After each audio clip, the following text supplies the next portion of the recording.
if again, if we pay the courtesy call to that office. Which office? For the digital number place, before we present the reports, because there are issues which are going to come in the house where he will not be. So it would have helped us to have acquainted ourselves with most of the things. You remember? Because we went there much earlier before the operations were fully. You know, I think that's not asking too much. At some point, if you remember, Lord Mayor-elect, Honorable Bali Mwezo, on the issue of appropriation, we had a huge scenario the other time, and Honorable Chair, I remember we can share. The issue from the other side of the bench to the back benchers is that we state the priorities and you cannot alter those figures. So what the Lord Mayor is virtually saying is that if there is that will to have KCCA perform these duties, and the duties are strained onto them, then let there be that will in appropriation for them directly from government that have given you this duty, and so are the funds to back up that. Then, so for us, we will support it when it comes on the floor of the House. Who doesn't want increased funding for KCCA? But secondly, as regards the distinguished commissioner, he states that 100,000 for a year comes out of a decrement, something like decreased the fees of license for a cyclist. It's you said 100,000. You decreased from. No. Chair, through my minister. You said after the intervention, you decreased the amount to 100. You reduced to 100,000. The borders, Chair, were saying they should be given like special consideration since the capacity. They carry one person. So under the road. Eh? Even maintenance, you can't maintain it. The station, Mbarara station, has no money. I had reserved this for a retreat, but I heard people talking about other roads. That road is very crucial. It's okay, Honorable. I am an old man, I cannot behave like that, but you are forcing me to do it. Let's now get responses. You see, when an old man is angry, you need the minister. You didn't. Engineer. Yeah. Engineer Mutiaba on ferry. And given the economy in which we are, and how much someone who uses a border, and because you're talking about cyclists including borders, so what would be the rationale of the funds that are attracted from this? Is it basically for making money or for compliance that every rider should have a license to be permitted to be on the road? Because if it's basically for compliance, you make it as affordable as possible for them to come and comply, and then the other form of NTR is accepted. But I'm looking at this border guy riding from Abim, doing his work in Abim, doing his work in Amorata, who wants to comply, who doesn't want to be a den of traffic officers extorting from them. Make something affordable, 25,000, probably. It's affordable, it's about something between $10 and $15, something that is affordable. But for a year, that means every single year this guy has to part with 100,000 shillings for compliance. And what does this inform all of us, Mr. Commissioner, from the practicable point of view, is that at the 12th month, as it's closing in, I have to come and resubmit a new application, go through the robust tests. Of course, you want to deter someone to come for a license for 1 year. It's a deterrent measure. But again, you'll keep most of them absconding, and at the end of the day, you'll not only lose revenue, but also encourage extortion from traffic officers. That is my humble view. Thank you very much. Are you putting into consideration that in any case this person goes to police and finds out that the police finds out that it is true, these number plates have been stolen? How are you considering to help these people instead of paying the original amount, 700,000, to reduce for this person whose number plate has been stolen? Just to put it into consideration. I think the chair, Maybe to start with the issue of the driving licenses, which the Lord Mayor-elect mentioned. Chair, through my minister, you are aware that there was a directive by the President to reduce the price of driving licenses for borders. And this was done, the statistics I have here are about 15,834 applicants have since benefited from this reduction. The current price for driving licenses for border for 1 year is 100, and this is different from the other categories, because other categories is 135,000, and the 3 years is 130. In other categories of driving licenses is 230, and then 5 years is 250. Other categories is 330. These are the 3-year regime, Honorable Chair. So in terms of reduction, of course, I've also discussed with the Lord Mayor. He says he doesn't have a driving license. From here, I think we are going to sort it out with him before he swears in. We shall sort out that one. That is between me and him. He said I should not mention it, but let me put it very clear, because he said it is expensive. But if he's going to use a border, then that's he's driven. But I have seen him driving.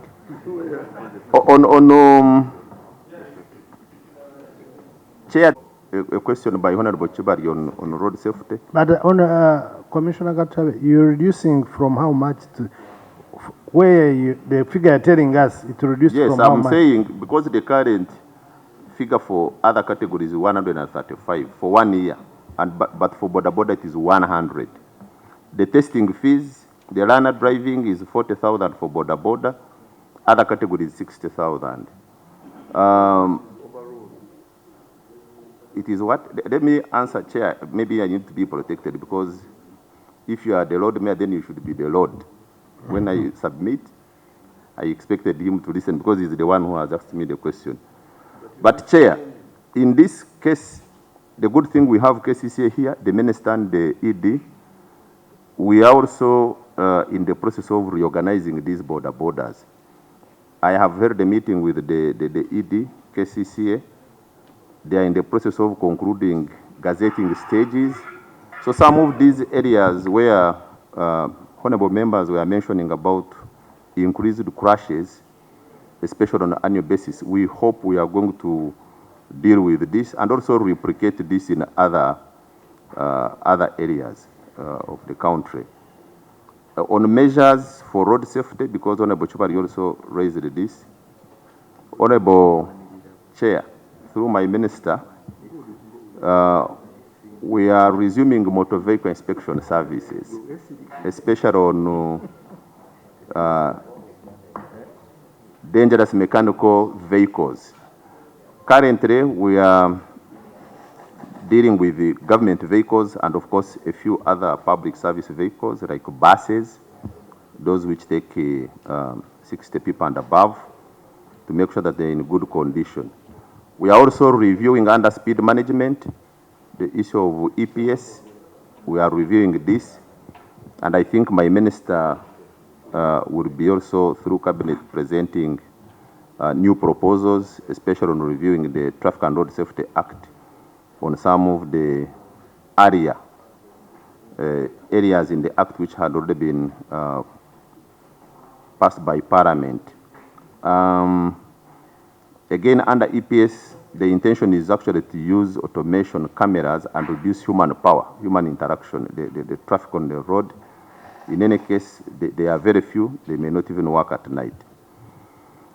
Honorable Chair, on the dig plates, maybe to make a clarification, because I had again, Honorable Chivaria saying it is a hoax. I think that is also unfortunate, but I may not force him to withdraw this, Honorable Chair. This is a government program. There could be some challenges, but I don't think it is a hoax. Now, he raised 3 questions. I think Honorable Cooper raised some stolen digital plates.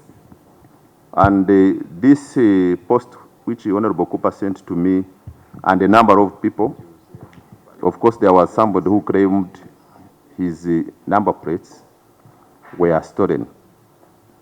We investigated this and actually found that the front number plate of that minibus was in the vehicle because the person who thought the number plate was stolen was interrogated by police. That person was arrested and actually found that what he was saying on the social media was not true. Number two, I wanted to advise Chair through my minister, when these digital plates are stolen, the first thing you should do is to report to police. Sometimes people keep quiet, they don't want to report, so they just run to the social media and say, I thought my number plate would be seen immediately. What the system does in the command center, it will detect that there is something wrong on that digital plate. So it will send the signal to the Uganda Police Force. But the action by law is that for now police to look for this, there must be a complaint by somebody and say, we have removed this digital plate, it has been stolen. Then it can be traced through the GPS. So would like to follow the law, Honorable Chair, and I think at an appropriate time, we can take you through the process, since you are chairing this when it started, to show you how far we have gone. On the funding... How many so far have enrolled on digital number plate? The figure, I can provide the figure here.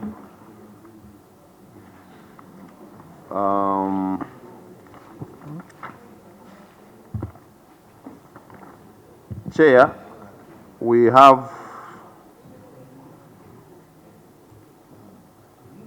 the installations for motorcycle. We have 218,781. For vehicles, as of 24th yesterday, we have government, and the government we have all installations, we have 71,472 vehicle installations from 2025 up to yesterday. Of course, they are in categories. This we can give you details. Maybe since you have proposed the retreat, Chair, we can prepare paper and give you these full figures. On funding, I think the minister has already explained that. I'm not going into that details. Availability of digital plates and extortion. Chair, again, going into detail may take a lot of time, but to say that when you say number plates, yes, because the frames where they do hot stamping and the rest, those are available. They have now the warehouse where they are doing it. However, of recent, of course, the service provider also, just like any other trader, face some challenges, especially from the Middle East, where they would reroute freights. And in this case, Chair, when you talk of the digital plate, of course, it has various components. It has a tracker, it has SIM chips, it has BLE chips, it has fitment frame, it has the number plate you are talking of. Of course, it has the tracking software. Now, all these form what you call a kit, the installation kit. So when you ask that, do we have number plates? Right now, I will tell you they are there in terms of the frames where you do hot stamping and have those number plates fitted on the vehicle. However, one of the challenges the supplier was having recently was in terms of transporting these other components. But at the moment, they assured us that the stocks are adequate. I think in the course of this week, our team is also going to inspect and confirm what is available. Chair, on extortion, you've seen way back in November, we informed the public about the people who claim to be working either on behalf of URA or Ministry of Works. And they have been all around extorting, just like any other service. But we have used covert means, working with security, to arrest some of them. I think are now in the Ginger Road. They will be prosecuted. Recently, I think for the last 1 week, we got about 4 culprits around URA offices and our offices. So as the ministry, of course, we continue to sensitize the public, tell you, pay the right fees. Then two, we also have challenges of some clearing agents chair who delayed the process and claim telling the owners, some of you are here who have called me that, you know, I have paid all my taxes, why am I not getting my digital plates? When you check, we go to the dashboard, the clearing agent actually has not declared the details of this vehicle. So I think I want to pledge through my minister that we will continue sensitizing. Some of you may be having your own people you want us to sensitize. We will do that. We are opening more offices in the next financial year, Chair, and we hope our people will continue sensitizing the public about if you want to replace, if you want to have the new number plate, how much are you supposed to pay? But also our website is open. We can always use that to refer. And also our customer center in the ministry. Thank you very much. Thank you.